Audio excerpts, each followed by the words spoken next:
Nacho Story and Slice lock horns, vying for the week's lead. Meanwhile, Red 19 enters the fray, looking to score big. Who will win today's battle? The truth will soon be known on the Clash of the Pencils live stream. Turn on the stream tonight. Short stories in the spotlight. Writers bring their best to light. The Story Central time. Breaking down the plot. Characters that fought. Twist that hit the spot. It's all you live tonight. Are you ready for some stories? In a live stream glory. It's the contest of the year. Writers have no fear. Catch the suspense unfold. Feel the tales being told. Critiques fair and bold. The truth will soon be known. Dollars from far and wide. Mysteries you can't hide. Every twist takes the story right. By these rules we abide. Are you ready for some stories? In a live stream glory. It's the contest of the year. Writers have no fear.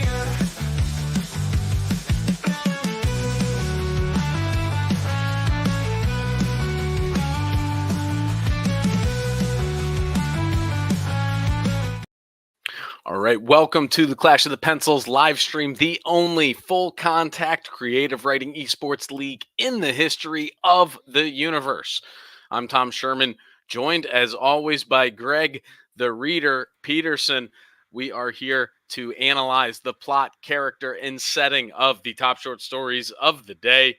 So every day, authors from across the internet submit a handwritten one-page story based off the prompt we reveal at the end of our live stream. And then the public at large votes for their favorite story. And and then we reveal the winner of that at the end of each show. So if you want to join the fun, it's easy. I will show you how. I just have to, I guess, share my screen for this fantastic presentation that we've set up. It's really something. It's the latest and greatest in visual presentation. I mean, I Get don't the even audio know. visual unit really Like, hung in there. Get it right. How could this not drive users to the app? I'm not sure. So here's how you play Clash of the Pencils.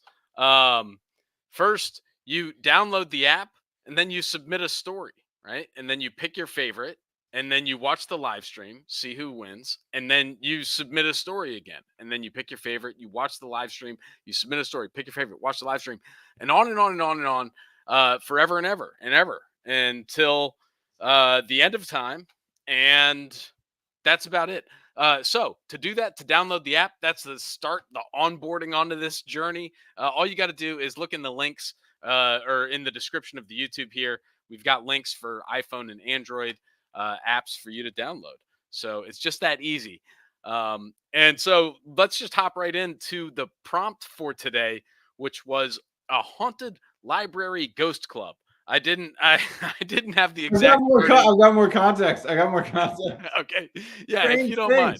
Here we go. Strange things start happening in the local library after hours. So a group of kids forms a ghost club to investigate and uncover the library's hidden secrets.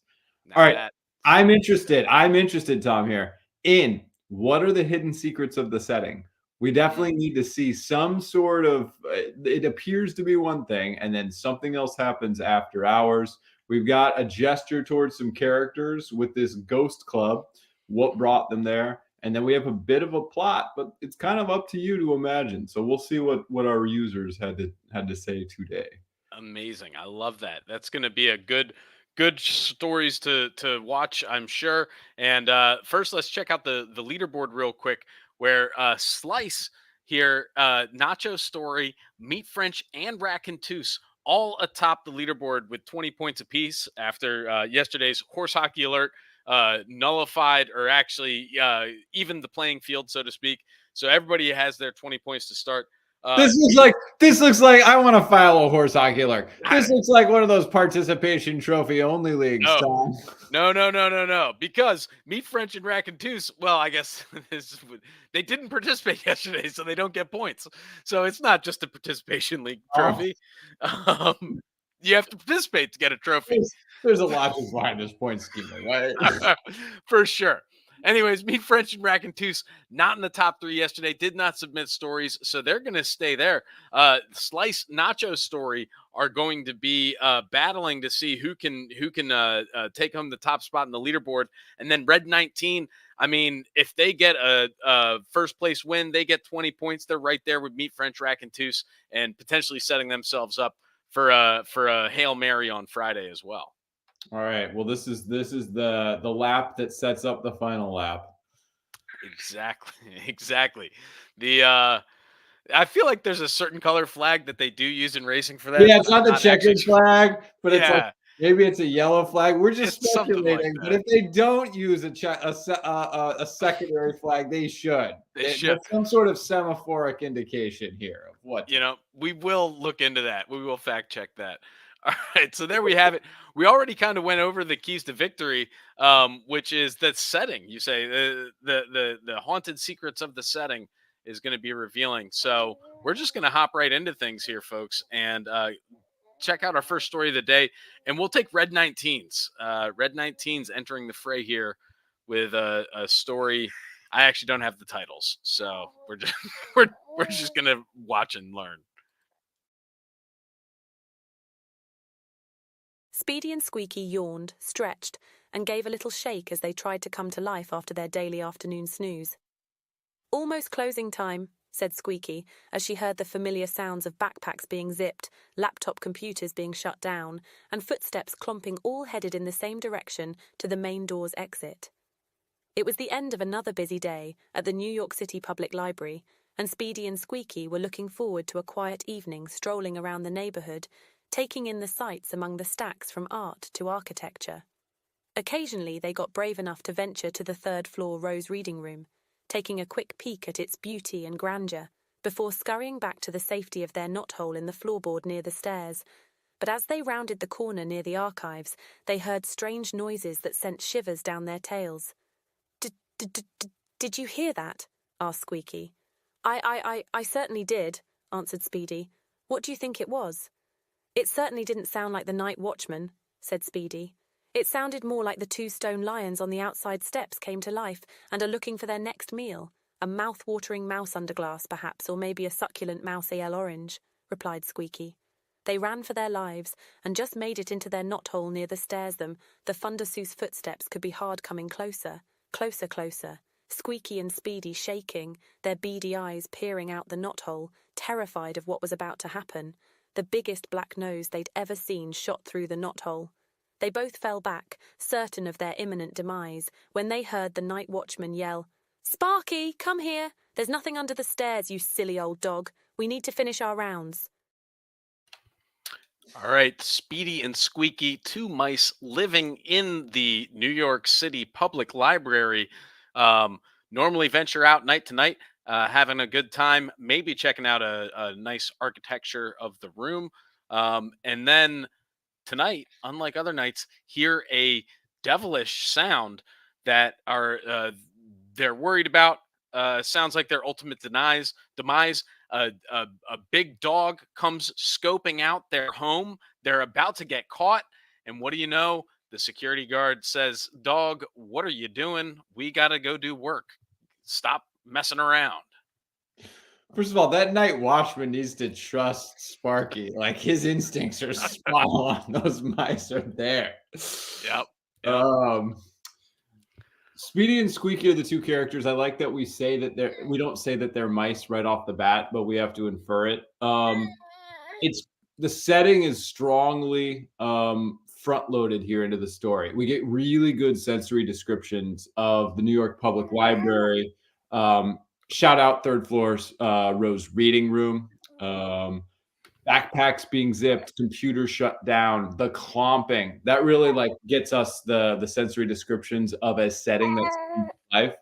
The plot is fairly, the tension, I don't know if we have ghosts here, but you get the threat of ghosts in that the lions out front, the very famous iconic lions, have come to life and are looking for various flavors of mice, you know, delicatessen, main courses, which I thought was a lot of fun. And then we get, okay, they know the territory so well, they know the library so well, they're able to get back into their knothole without, in order to evade capture. So I thought it was a tight story. I thought Storyflix did a wonderful job inferring these things, bringing it all to life. It even got the Rose reading room pretty close. Wow.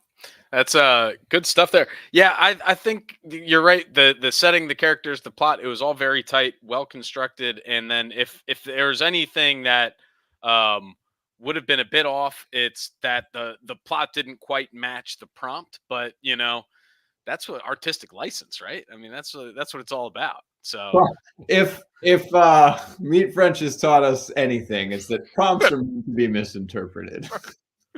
That's right. That's right. So let's go into another story ripe for misinterpretation, and that's going to come here from Nacho's story. What's that creaking noise? Bob whispered to his fellow elite ghost hunters. Ghosts don't walk, they fly, right? Colin peeked around the corner slowly and saw only dim lights over there. The ghost hunters were scared. Not only did they bring walkie-talkies in case of emergency, but also a bow from an archery range and an anti-ghost sword. They were ready for the ghost and started searching the library. As they searched, it seemed desolate in there. Annika, their friend, was freaking out. She felt cold in the old library and was clearly scared. Floor 2 was above them, and if it wasn't on the first, it had to be on the second. Suddenly, they heard a loud groaning, and the wood floor became dust. Bob, Colin, and Annika screamed as they fell through the ground for what seemed to be forever. The trio was woken up as they hit their heads. How had they survived? That was not a question now, they figured. The walls were pale and no one was around. They crouched as they explored the space, winding halls and empty rooms, all which lead to nothing. Why is this so scary? Colin asked. We're alone here, yet this is frightening, Annika said. Bob chimed in. Yeah, this is scary. Wait a sec, Colin said. We're in the back rooms. Oh yeah, we're cooked, Bob said. A black spider-like creature appeared around the corner and started chasing them. Food! We don't know what happened to the three, but no one goes to that library anymore, that's for certain. All right, so Bob, Colin, Annika are the ghost hunters. They are prepared with walkie-talkies, a bow, and an anti-ghost sword. In an old library, searching for a ghost, hear a creaking noise. Not sure, it could be on the floor they're on, maybe floor 2 above them. As they're walking around, the floor becomes dust. They fall through it forever, wake up in a nondescript room, pale room, empty walls. The back rooms, we're cooked. And then they realize they're in the back rooms and they are cooked. That's when a black spider-like creature appears and eats, says food and starts chasing them. We don't know for sure what happened, but no one goes to the library anymore. That we are certain of that.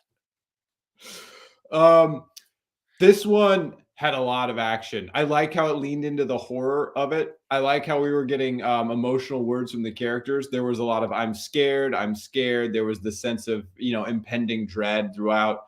In terms of the characters, I liked, again, how we got the setting was able to propel us into the story very, very early. And Bob does it here in dialogue. He's saying ghosts they hear a clomping again, and they say ghosts don't walk, they fly.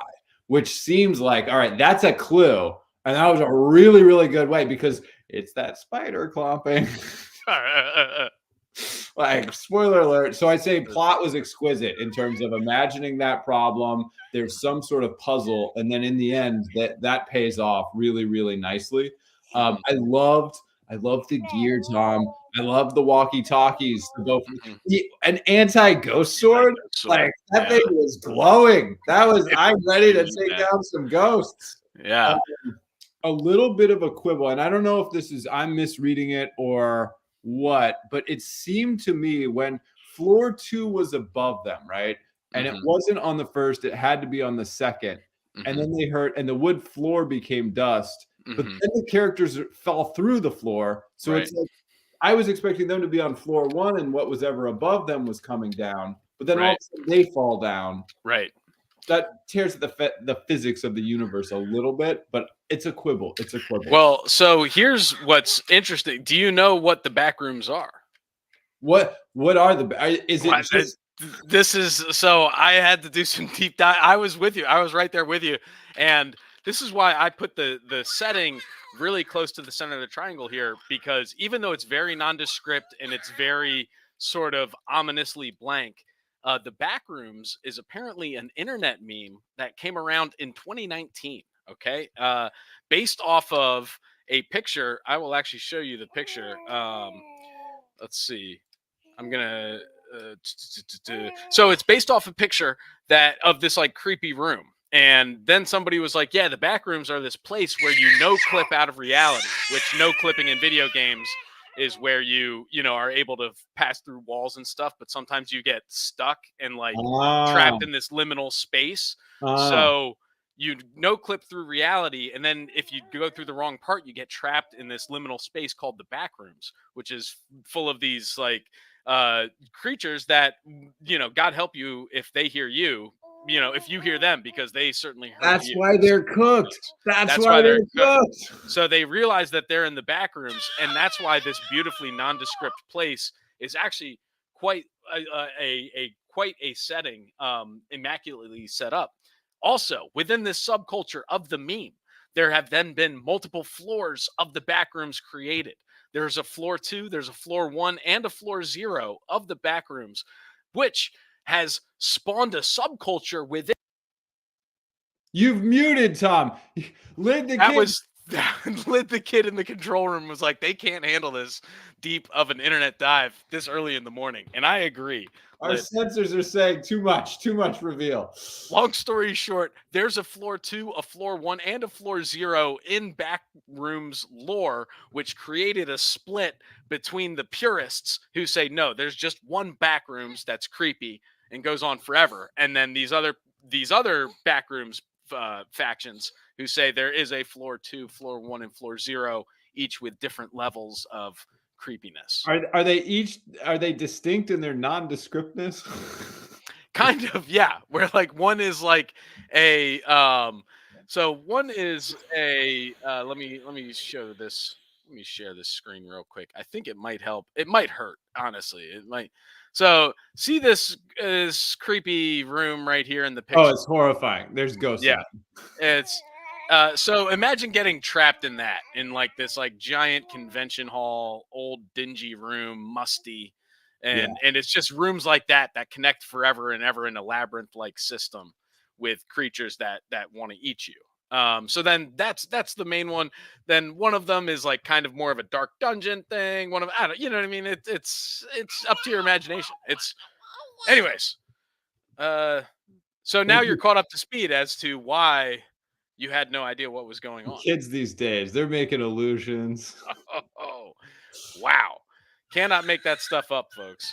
So, speaking of can't make this up, can't make up what this author just wrote, because only they can make it up. And that is Slice coming in, seeing if they can battle Nacho Story's epic sort of tale there. I knew it was a trap, Edgar yelled in the dark, cavernous library. By his side, Ruby fearlessly reached into her bag and extracted a lukewarm Tepeolotl cola, the one with the jaguar on the can. Calm down, Dell said. I got the same text you did. I don't know who brought us here. Put down that can, you. You'll kill us all. Last place I want to be is buried under a bunch of books. Super hearing, Dell continued. That's how I know you can see thoughts through those sunnies and you can shake the world with a soda burp. Ruby and Edgar looked at each other, frozen. Well, I guess you nerds won't ask, so I'll tell you. I volunteer at my grandmother's nursing home. I was clearing out her room because my parents think she'll die soon. I found a pair of black and yellow feathered coyote earrings. I tried them on because I'm going for a fluid thing this year and discovered that while I wear them I can hear everything. I overheard your conversation at the pond from the track.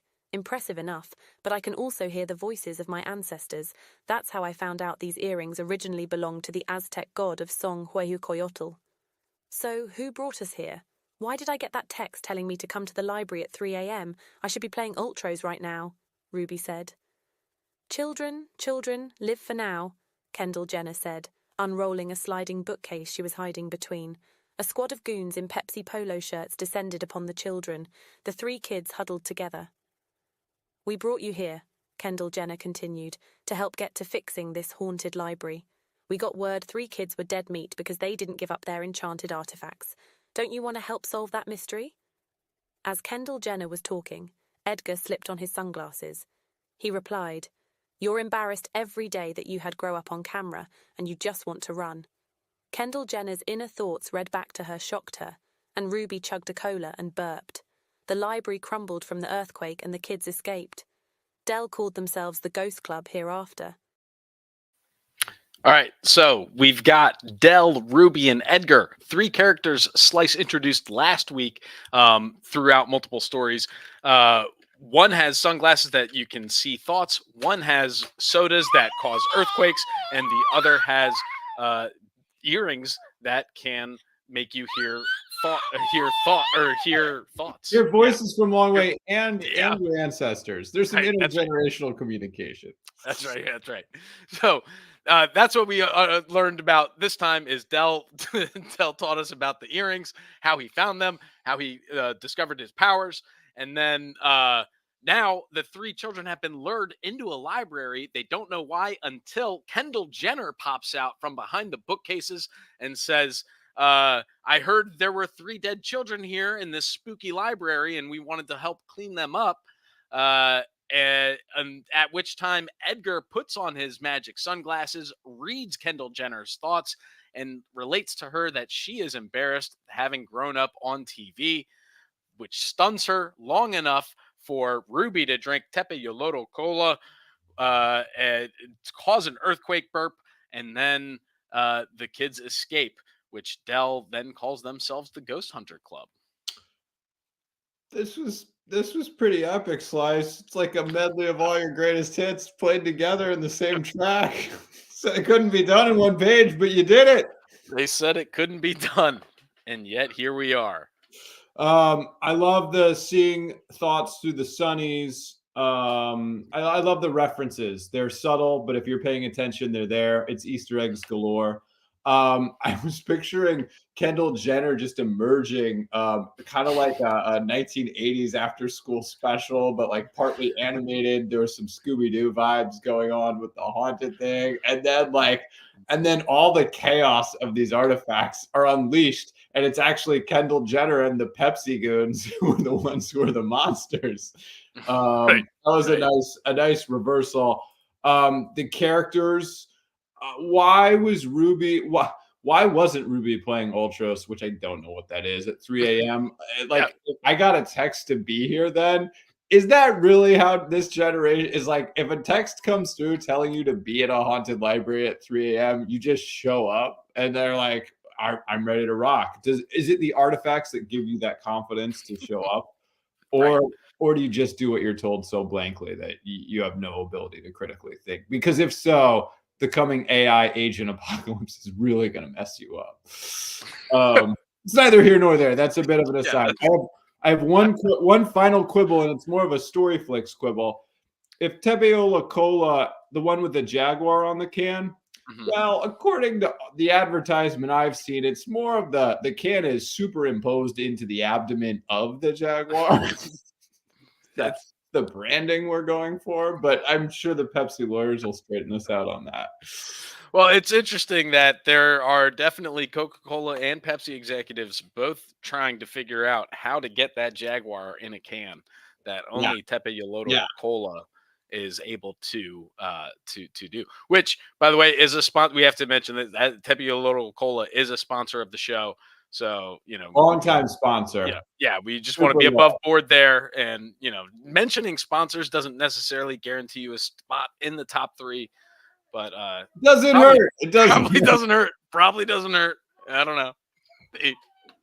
Anyways, another solid story here today. 3 good ones. And so we're just going to have to see how the internet at large felt about them.